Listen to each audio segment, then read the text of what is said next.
ఇన్ని మోసులు నిన్ను మోసేవాళ్ళని తెలుసుకున్నాము. ఈ జీవన తరంగాలలో ఆ దేవుని చదరంగములో ఎవరికి ఎవరు సొంతమో ఇంతవరకు సొంతమో. ఈ జీవన తరంగాలలో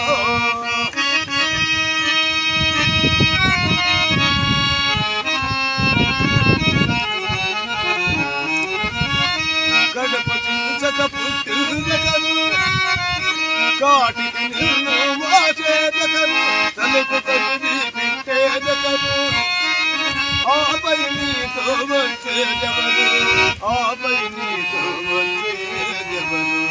ఈ జీవన తరంగాలలో ఆ దేవుని చదరంగములో